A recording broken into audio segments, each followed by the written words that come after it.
you know?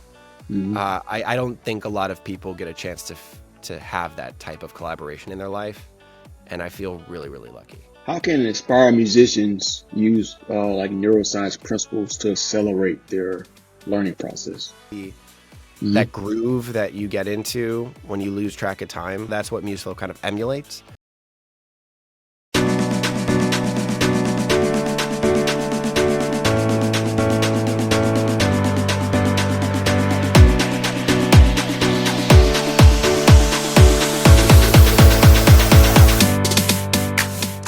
Welcome everybody to the latest and greatest episode of Heighten Your Sixth Sense with Shaun Green. I got Mr. Patrick Boylan from California. Did I say your last name right? It's Boylan, like you're boiling Boylan. water. Yeah. Okay, that's you say it better. I like that. Yeah. Well, like man, it's like I guess this is about second time on camera talking. You know, we text a little bit here and there, and you know, it was a great conversation the first time, and I was just really amused by the MuseFlow and all of that, and just your energy, and I'm just happy to have you on the show today.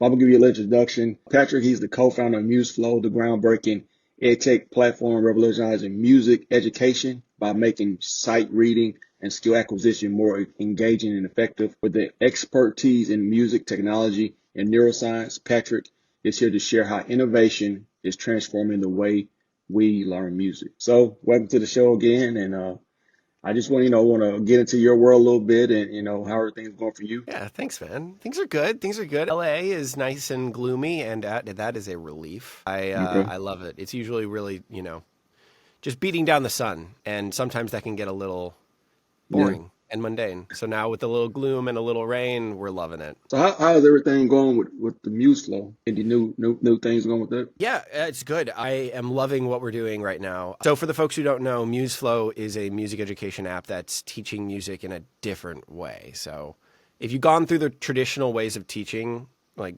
skill acquisition of like lessons, private lessons, the traditional rigmarole, which is your teacher gives you a new skill, whether that's a new note or a new rhythm or whatever, a new concept. And then they give you one or two songs to go home and practice those that utilize that skill. And then you come back to that teacher, they mark it perfect, or they say, no, you have to go practice this again. That's the traditional way of teaching music. I found that to be the most least engaging possible situation of skill acquisition. Also, it was very isolating. I was only learning those new skills in that specific context of that specific song. I wasn't able to apply it to other songs. And so, after 8 years of lessons and then trying to teach myself how to play myself and then becoming a professional pianist in LA, I ended up thinking to myself, well, maybe there's a way to change it up. And we're putting sight reading first, the act of reading music at first sight. We're teaching you the new skills within the context of music you've never seen before that never repeats. Phrases on screen continuously flow, and you're continuously in that tempo, just playing along at where the challenge meets your skill set. You're right there in the pocket of flow state, and you gain those skills that way instead of practicing one or two songs. You learn the new skill outside of the context of songs, and then you apply them to songs that get unlocked. That's MuseFlow. So if that sounds like something that you're interested in, let me know, hit me up. I'd love to talk with you more about it. Just go to our website, check it out, all that stuff, right? But anything new with MuseFlow, we're embedding some interactive tutorials that are very flow state inducing. They're seamless, and the actions that move the tutorial forward are what you're doing on your keyboard, like your piano keyboard. It says it's a video, but it says play middle C now, and then you play middle C, and a little thing turns in the video. It says great job, and then it moves you forward from there. Interactive tutorials, keeping that flow, right? That's very much a part of MuseFlow and very integral to our value proposition to the market. So we're including those. We're creating an auto tempo adjustment so that if we recognize that you're playing below goal tempo for a certain amount of time, we'll lower the tempo for you. Again, keeping you in that flow state, right? So nothing to break the rhythm of what you're doing. Exactly. I mean, it's literal rhythm, right? So we want to keep you in that pocket, right? Keep you in that flow of that tempo, just continuously pushing you forward. Yeah. So a lot of what we're doing today, this year is building the app. So universal accessibility, we have an audio recognition algorithm that's really, really good. We just need to finagle it a little bit so that you can put your tablet or your phone or your computer on your actual acoustic piano, and it'll listen to you. Wow. and be able to hear you play instead of you having to jack in your electric piano into your tablet or your computer. Yeah, so universal accessibility and then also preserving that flow, that's kind of what we're dealing with right now this year. And we're loving it. I love my team. I love working with them. We're really good friends. Feel really lucky. I know you told me. I remember it's just how it all came together. One guy's really your close friend, and then the other one was a friend of his friend group, and y'all just kind of came together, mastermind, and the whole idea kind of came about. If I remember that correctly? I kind of came up with a very rudimentary idea of how this app would be, and then I brought it to my good friend Steven, who is a music teacher, and he said, I've thought about this too. I've literally thought about the idea of putting sight reading first and teaching you in this sort of flow-like way. Like, why isn't music taught that way? You know, it was kind of a no-brainer to us, but thinking back, you're like, well, the reason why it wasn't taught this way was because we didn't have the technology available to us to be able to teach this way. To be able to genuinely create phrases of music that work a specific skill set and give those to you in an infinite sort of way and having them never repeat, that is impossible to do with written sheet music. You have to have some sort of adaptive technology to be able to do that. Anyway, so we were like, who's a great guy who would be able to do that?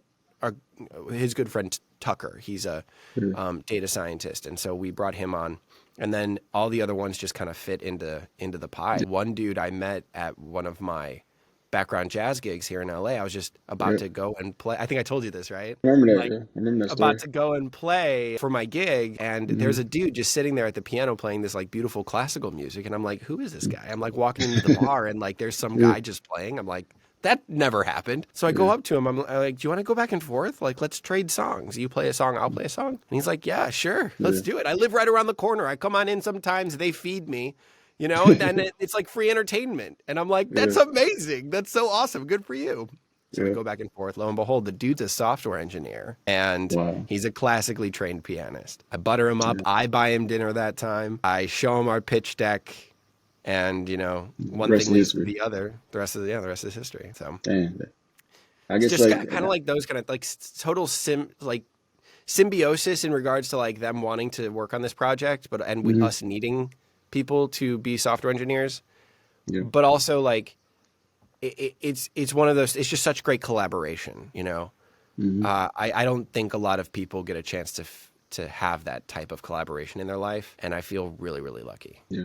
But that's what they say, once you get your mind, you put something out there, you get emotionally involved in it. Everything's already here that we need. So the universe is it's just gonna bring it together as long as you stay focused on that end goal, wherever you have in mind. So it's amazing how it all comes together. So how can inspired musicians use like neuroscience principles to accelerate their learning process? I think that the ideas of flow state, if you know what that is, that groove that you get into when you lose track of time. We were just talking about video games before this, and video games are a perfect example of it. And so that's what MuseFlow kind of emulates, is that flow state that you get when you're when you're playing a video game. It's where the challenge of what you're doing perfectly matches your skill set, where the challenge is just a little outside of your skill set. It's challenging you just a little bit, so you're not super frustrated, nor are you bored because the challenge is much lower than your skill set. No, we want to keep you right in that pocket where you lose track of time, that groove. They call it the Goldilocks zone of challenge, right? And there's a couple different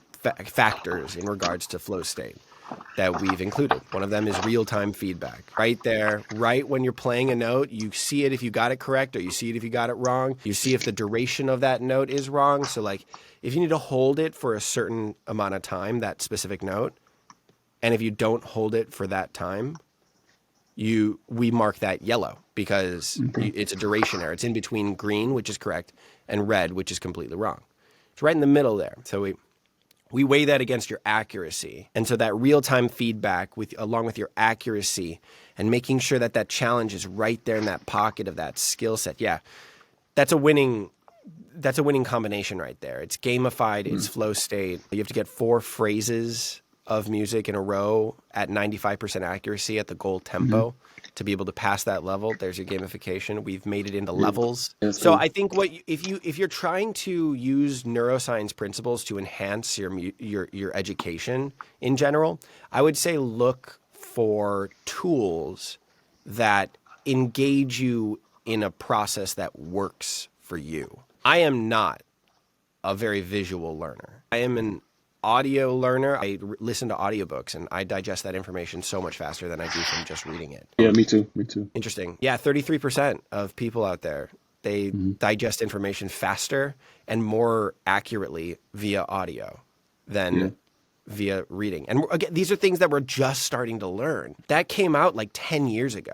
And so we're slowly but surely implementing those the neuroscience principles like flow state and understanding that people are learning in different ways. We're slowly but surely including those into our traditional ways of teaching, you know.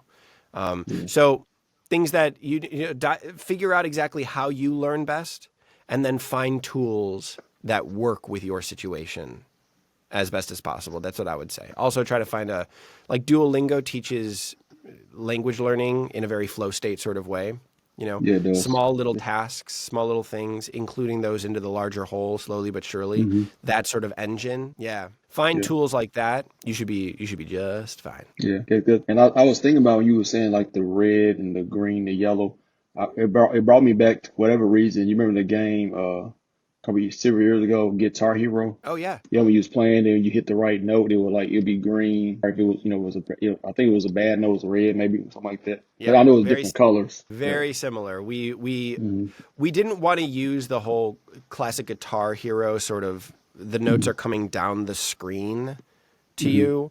We didn't want to use that because we wanted to teach you how to actually read music. It's called Western notation is the way that we write music. There's a lot of different ways that you can write music. The way that we know traditionally and we've been using for the past 2,000 years is Western notation. It's the sheet of music, right, with the different lines.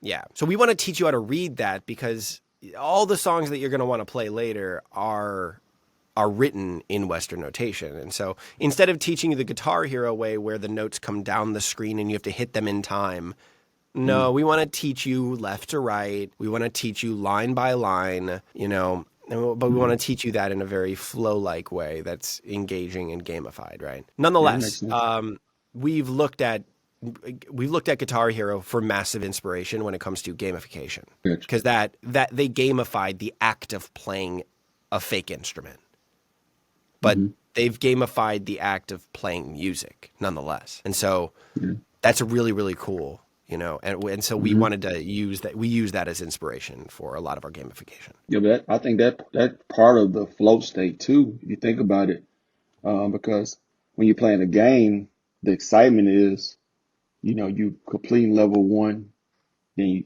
start level 2, you're going through those different steps and you're reaching those different markers and goals, hitting those targets, and then that's what gets you locked into it. You're like, okay, I want to get to the next. I'll start when I get to level 10, but then let you know it's you level 20 all of a sudden, because you just focus on what you're doing. Yeah, that's exactly a part of that gamification, and you get that dopamine hit whenever you pass a level. What's so wild is actually seeing the accuracy and how their accuracy fluctuates over time. We are able to track that on our back end. Okay. And so we can say, okay, we can see that a user played a level for 30 minutes and they started off very quickly at 85% accuracy. They dropped down to 75% accuracy. They stopped. They changed the tempo. They moved it down 10 beats per minute. So instead of 72 beats per minute, went down to 62 beats per minute. They moved it down. Great. Their accuracy bumped back up to 85. Amazing. They played 85. They plateaued there for a little bit. And then what happens is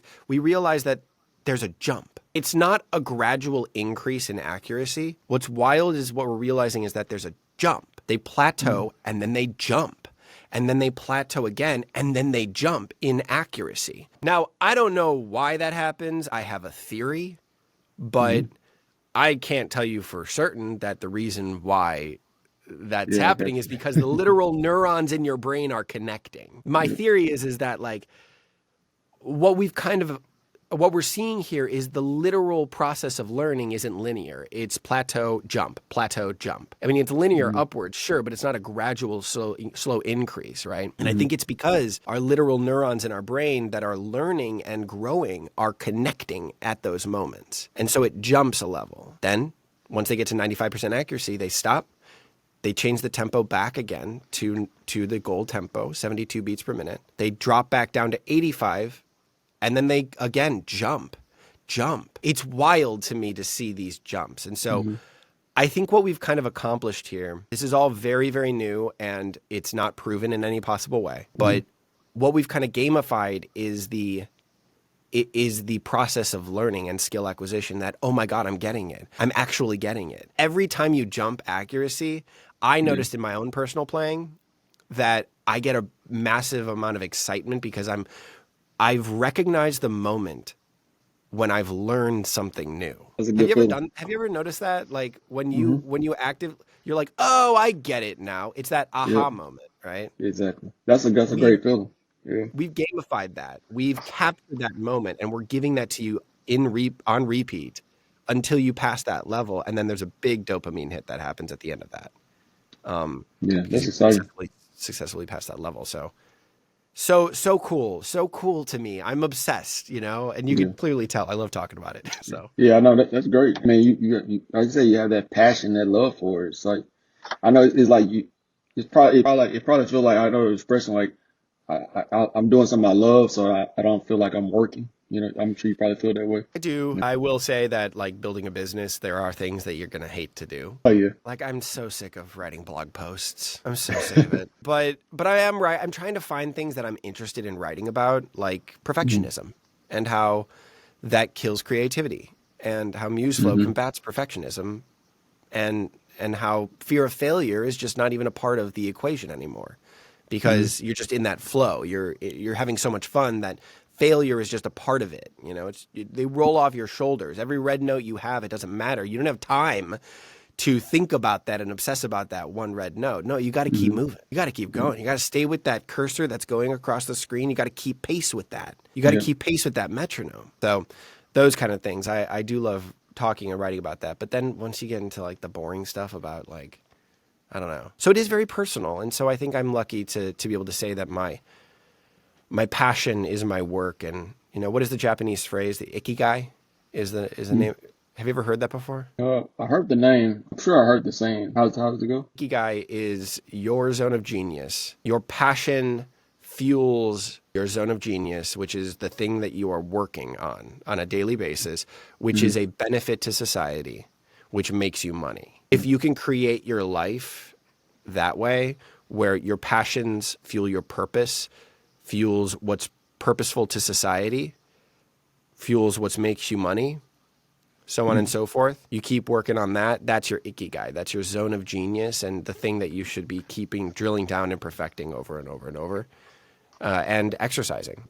It's that flywheel. And so I think I'm lucky to be able to say that I live a life that is that. I love it. I mean, I remember I've heard that name, but I guess maybe I never heard the saying. Maybe I forgot it, but that does sound familiar. But I love that. That's a good way to. Sounds very similar to you too. Like, you've got so many beautiful things that you're doing in your life, and you've got kids, and it sounds like your passions fuel your purpose too. Even though you have a day job, but you seem to enjoy your day job. But I don't know. Tell me if you feel like you live. Do you live in that world, or how do you feel about that? Well, I would say, honestly, in the past I wasn't, but I would say within the last 2 years of my transformation, my growth of me understanding how the mind works and what really makes me happy, and what is my purpose?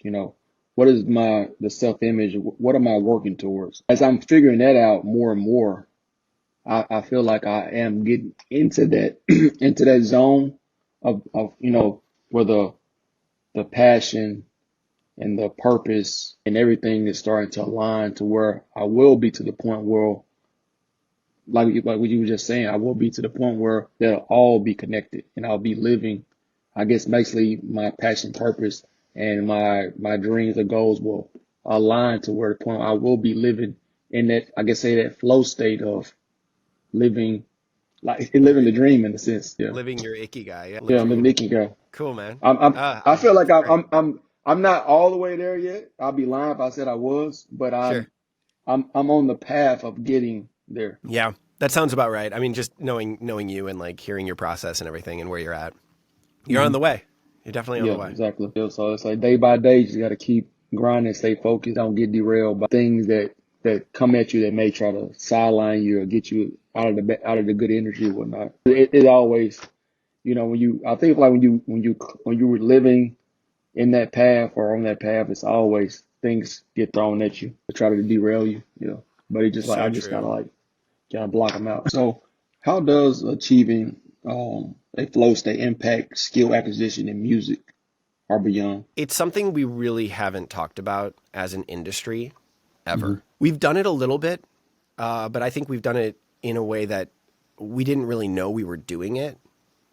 The way that we teach a choir, for example, is very iterative. It is the repetition is very a part of that, and it's very flow state wise. We keep you locked into a groove, keep Hmm. that metronome going. It's that metronome that really gets you locked into that flow state because you just got to keep up with that. You just got to keep going, right? Yeah. And so that flow state, it relaxes your mind and lets you kind of focus on the groove. And then you're not trying to battle against the skill acquisition. It just kind of comes. You breathe into it, you let it wash over you, and you focus on the little individual things, but then you start to break out into considering the whole phrase itself. You start looking ahead.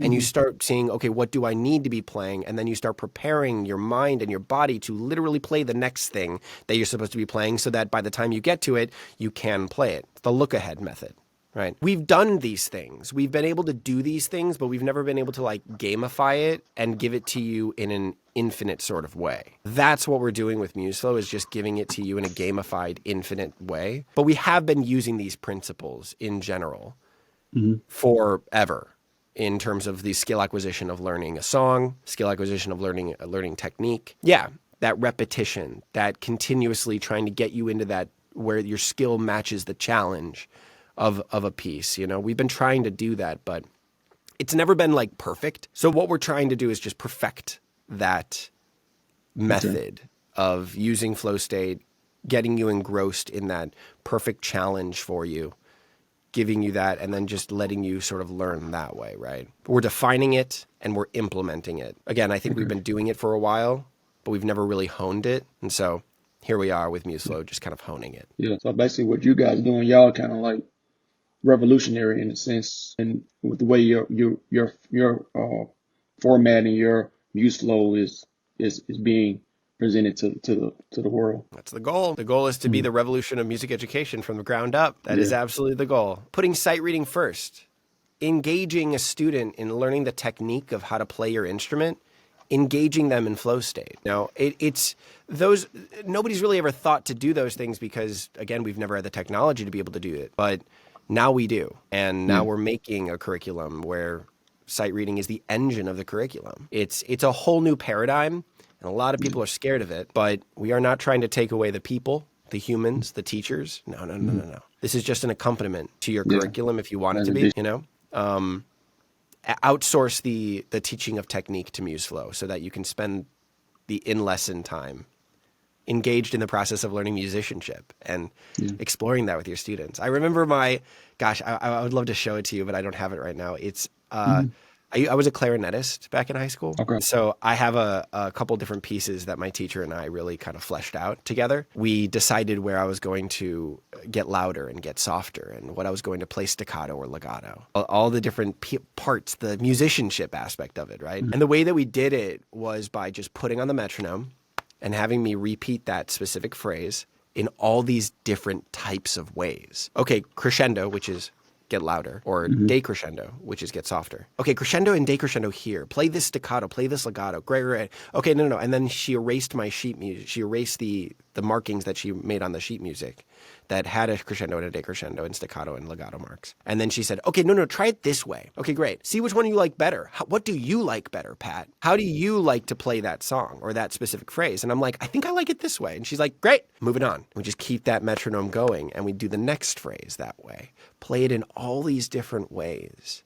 really figuring out how I wanted to express that phrase, and then locking it, and then writing it down on the sheet music, and then moving on. It was very flow, very iterative, you know? So again, we've been doing these sort of techniques for a while. We're just kind of bringing it all into one platform and standardizing it in a way and saying, here is the paradigm shift. Welcome to the revolution. I want you enjoy the process of learning your instrument, because otherwise it's been so boring to actually learn technique. It's so boring to do that. Like the actual act of playing your instrument is learning how to actively play your instrument. That's such a boring thing to do that we're just trying to make it a little more interesting for you, you know? I got you. That's cool though, but changing the paradigm is the only way you really make a change. Because the paradigm is nothing but a mass of habits anyway. So if you want to change your habits, no matter what is some of your personal life or the way you teach music, you actually have to change it. You have to change the process. It has to be something different. That's the only way. And so you introducing a whole new paradigm to the world. So that's great. And then that's going to allow other people to come up with other ideas, creative ideas. Because it's going to make them think outside the box. That would be really, really cool. I can't wait. Until the day. I know you mentioned that you guys want to maybe, I think, get into guitar maybe next or something next. Yeah. So we want to make this for every popular instrument. We've got all common instruments. We've got plans to build a guitar curriculum, acoustic and electric, very different techniques. So we want to be able to teach you both. So we'll have curriculums for either. We'll have a curriculum for drums. It's actually really easy to be able to do that. I actually did drum lessons a long time ago. Yeah? I was always the guy in class tapping on the desk with the pens and pencils and stuff. Yeah. Yeah, I was I guess a desktop drummer. At least I thought I was. Love that as a band name, Desktop Drummers. Yeah, we want to do it for guitar, drums, bass, upright and electric both. We want to do it for clarinet, trumpet, tuba, saxophone. You know, every instrument out there. If we want to build a curriculum for all of them. It's a lot to be able to do that, but we've made our program so that it can be flexible in regards to what phrases we give you. And so whether they're a piano phrase, whether it's a piano phrase or a clarinet phrase, you know, we can give you phrases depending on the instrument, whatever. We can make curricula for each of those instruments. That's just the way we've built because we knew that was going to be a goal of ours. So we created our software so that it's modular in that way. Yeah, that's absolutely a goal for us. That'll be later. That's give it 3 to 5 years. And we'll have all those different curricula. I love that. So what are some of the biggest myths about music education that hold students back from progress? Being perfect is being right. Perfectionism. I know you alluded to that earlier. I played a piano bar here in Hollywood. I am messing up constantly. Do a 3-hour shift, and I think I make 700 mistakes. 700, 800, 900, maybe even 1,000 mistakes. Literally, I don't even count. It's that bad. But here I am qualifying it, right? I literally called it bad. Yeah. Wow. It's not bad because I'm still conveying the message of the song. I'm still doing it in a way that is effective for the audience. That's all that matters at the end of the day. Okay. Yeah, because the audience is not going to pick up on mistakes. Only you really know what you're doing, right? It's supposed to be a certain way. As long as you're able to just continue the song and have them interact with you and be there right with you with that song, that's all that matters at the end of the day. It's kind of the same thing with music. Classical learning is different because we're teaching the actual specific songs. A lot of the pedagogy for classical music education or traditional music education is here's the specific song that you need to learn. Now go learn that specific song, right? It's just breaking it down has always been very difficult for us and has never been really engaging. And so that's what MuseFlow does. We break it down for you. We give you the core skills that you need to learn, all that good stuff. The thing about that sort of mentality of perfectionism, it breeds a fear of failure, which, as we know, learning, it's so important to learning is failure. The only way that we're going to learn is through messing up. Yeah. They say false evidence appearing real. Yeah, I love that. Right. Cool. But man, this has been a really great conversation. I really enjoyed it. Like you said, I have I come from like a family where people are singers and like musicians and whatnot. So I've been around it. And so it's been always been a big part of my life, music. And it's something I always wanted to do, but I guess I was more into sports and all that stuff. So never did really get into the music thing for his playing, but I always had a passion and wanted to, but just never did. So, but Sure. now with this, it's like myself. I know there's millions of other people out there that probably have that same maybe background or want something they wanted to do, just never did. But now you give people opportunity to make some dreams actually come to life, and people could actually learn something. You might be the catalyst to another great garage band that starts just for somebody learning, instrument from your platform. So that's That's really the cool. hope, man. That's the Hmm. hope. Yeah, that's gonna be great. So, like, where can people like follow you personally or follow MuseFlow for social media and all of that? Go to our website. You'll find everything there. So you can start the Hmm. free trial from there, and you can look me up on Google. I'm everywhere. Hmm. My Instagram. You can also follow the MuseFlow Instagram, but the website is the main thing that we're pointing people to, because that's where all the information. That's our blog. That's where you can start the free trial and all that stuff. So yeah, we'll put that. I guess we could put that all in the show notes, right? Yeah, So we yeah. can. Yes, sir. All right, man. Is there anything else you want to bring out to the audience or to the world to hear? I think I'm good. Please let me know if you have any thoughts about MuseFlow. I am here to field all of that feedback. I want to hear what you think. And Mm-hmm. if you want to talk about learning and skill acquisition, that's the thing I nerd about. That's the thing I nerd Yeah. out about. I'm here for those chats. Yeah. Okay. So when people want to reach you, or they kind of it's a link to the website they can send those questions to. Yeah, Yeah. we've got an email on the website. You can check it out there. Also, just like look me up. Like I'm everywhere. My Yeah. personal email is everywhere. My professional email is everywhere. You can find me. Yes, sir. Well, it's been good. It's been another great episode of How You Six Sense with Shaun Green, Mr. Patrick Boylan, from California. The sunny side where it's not sunny right now, but so yeah, man, I really enjoyed it, man. I just much love to you and your family and your team, and just great things for you guys to come. Thanks. You too, man. You too. Yes, sir. Absolutely. All right, man. I really appreciate it, and we'll catch you guys on the next one. All right, much love. Peace.